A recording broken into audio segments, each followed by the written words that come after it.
Hey guys, FilthyRobot here, bringing you another guides, tips, and tricks video. This time we are talking about the Greek Empire and specifically Gorgo of Greek Empire. And why do we care about the particular leader when we haven't talked about leaders in any other ones of these? And that is because at the moment, this is the only civilization that has two different leaders. So the leaders don't change across time or anything like that. You just select one of these leaders when you pick the Civ. You're either going to play as Pericles or Gorgo, and you're going to get the bonuses associated with that leader for your civilization. They share some bonuses and they don't share other bonuses. So we're going to talk specifically about answering the question, how good is Gorgo as the leader of the Greek Empire with those bonuses? So let's start breaking it down.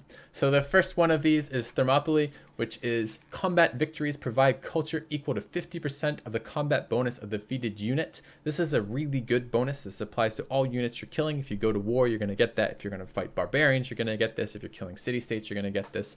And it's awesome. It's better in the early game than it is in the late game, in particular because the early game, any sorts of bonuses you get in the early game culture is going to propel you quickly to bigger and better governments or bigger and better bonus cards very early. And all this requires you to do is build a couple units and go do what you're doing normally, which is kill barbarians and possibly killing city-states to absorb them into your empire as soon as possible. These culture bonuses are going to be great in the early game for just beginning to snowball your civilization's civic powers, basically. I love this bonus. It's a lot of fun. It's really nice too. I just personally, I love the actual pop-up on my screen when I'm killing a unit and it gives me something when I kill it. Be it gold, science, culture, doesn't matter. I love seeing those pop-ups. I'm like, yes, killed another unit, got another 8 culture for free. It looks awesome. So I like this bonus. This is quite a good bonus, very fun bonus to play with. But it's not anywhere near as good as their next bonus, which is incredible. And this is Plato's Republic. Actually, both of the Greek leaders have this. This is 1 extra wildcard policy slot in any government. Well, we talked about this with Germany. There's a rankings to how the policy slots work in terms of their relative power. Just in general, the economic policies seem pretty damn powerful. The diplomatic ones seem moderately powerful. The wildcard policies, the military policies seem moderately to weakly powerful, and the wildcard policies are, of course, anything can be put in a wildcard policy slot. So they are essentially always better than the other policy slots available, because anything another policy slot can do, the wildcard policy slot can do. And this gives, this is an awesome bonus, a super, really awesome bonus that you get immediately the first time you hit chiefdom, which is the very first culture tech you get. You can apply that.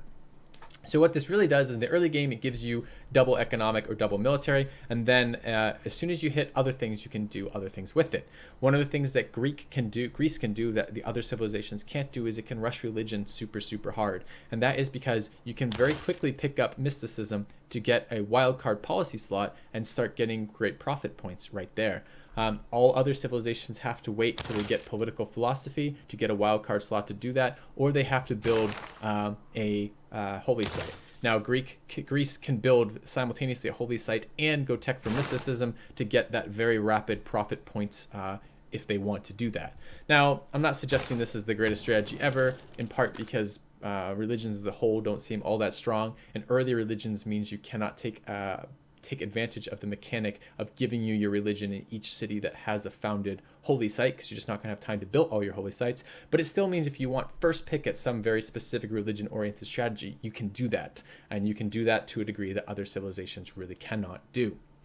Let's go talk about their unique units and unique districts and try to put this in a context of the overall synergies and bonuses of their empire. Let's talk about the Hoplite first.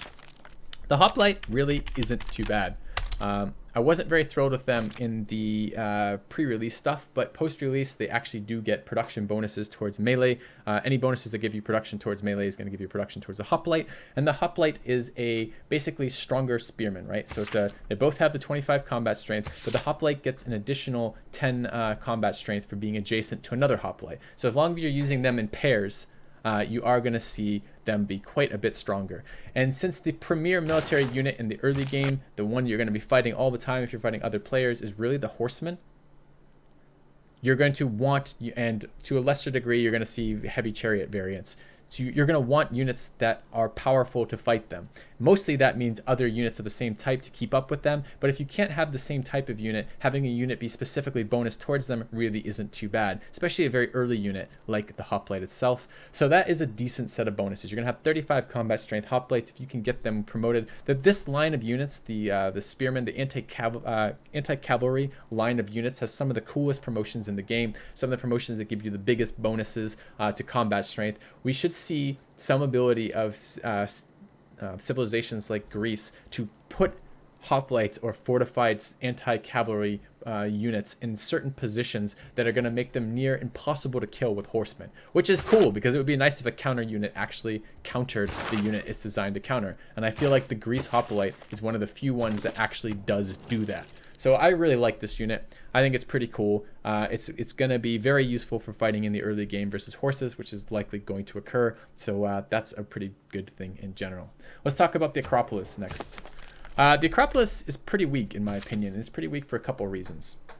The first of these is cultural districts seem to me to be the weakest district in the game as it stands right now, especially early, because there's almost no reason to build this early. Yes, you do get a boost to culture, and because it's a unique special district here, because it's the Greek special district, it will be cheaper to build than other civilizations' ability to build this. However, it's giving you culture, which is okay, and it gives you adjacency culture. There's bonuses for culture, right? And those aren't bad. And early culture is good. I like more ethics cards. I think it's powerful, or civics cards, excuse me. I think it's powerful to have more culture as a whole. But the writer, artist, and musician points just really aren't that great. And I often just don't have time, and I don't have city population to build all the districts I want to build and build cultural districts. So additionally, the Greek cultural building has to be built on hills, and that is kind of a problem. You don't really always have hills in the right spot, and it's particularly difficult if you want to be sorting out your adjacency bonuses, which you're trying to maximize, while simultaneously being forced to have restrictions like being built on hills. So let's take a look. The other bonus is the same. Let's take a look at Theater District. Theater District is 1 culture for every adjacent wonder and 1 culture for every 2 adjacent district tiles. It looks like the Acropolis is slightly better than that. 1 culture for every adjacent wonder, 1 culture from every adjacent district, so that one's twice as good, and 1 culture from each adjacent city center. I don't know why this is a separate bonus being listed. The city center actually counts as a district. So maybe this is, I wonder if this is 1.5 culture then, or excuse me, 2 culture off the city district. So perhaps placing this directly adjacent to the city is going to give you quite a lot of culture boost. I haven't actually tested that, but that's the only reason why I can think of why they would list those separately. No other cities, no other district that I know of lists the city center as something completely different. They just refer to the city center in general as a district. Yeah, here's the hill replacement. Here's the hill placement requirement, which I really don't like. But this means that ideally what you're seeing when you're building an Acropolis is you're building it adjacent to your city center and adjacent to and on a hill. And that set of requirements is just not always going to be possible to fulfill. And that, with the fact that it already seems to be one of the most situational districts to build, makes it feel like it's a pretty weak district to me overall, even at the reduced cost, because you're going to block your ability to build other more important, more powerful districts. So what do I think of this Civ as a whole?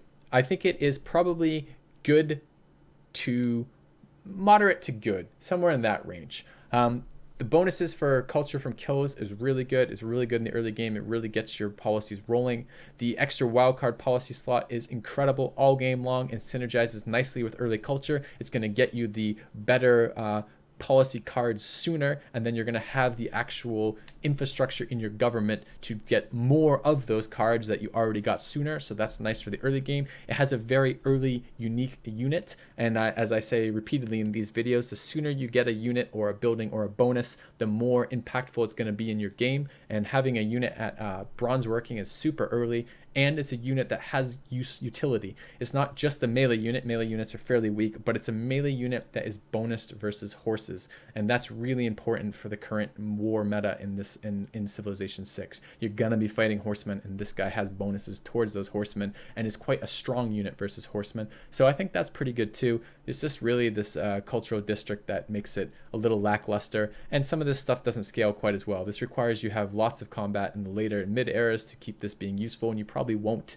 or you probably don't want to be at war nonstop. You're probably going to get behind if you are at war nonstop. So in the early game, while this is great for the early culture off barbs and maybe a player if you're fighting in the early game, mid game is going to fall off, and you're just going to be left with essentially the extra wildcard policy slot. So I think moderate to good, not super top tier, but quite solid nevertheless, and overall quite a good Civ to be playing. Yeah, so hopefully you guys enjoyed my review of Gorgo. If you did, please hit the follow button. Please come find me on Twitch, and I'll be doing reviews for all of these civilizations sooner or later in Civilization 6. So if you like it or have comments and want to let me know, go ahead and post a comment, and I'll see you guys soon. Thanks for watching. Filthy out.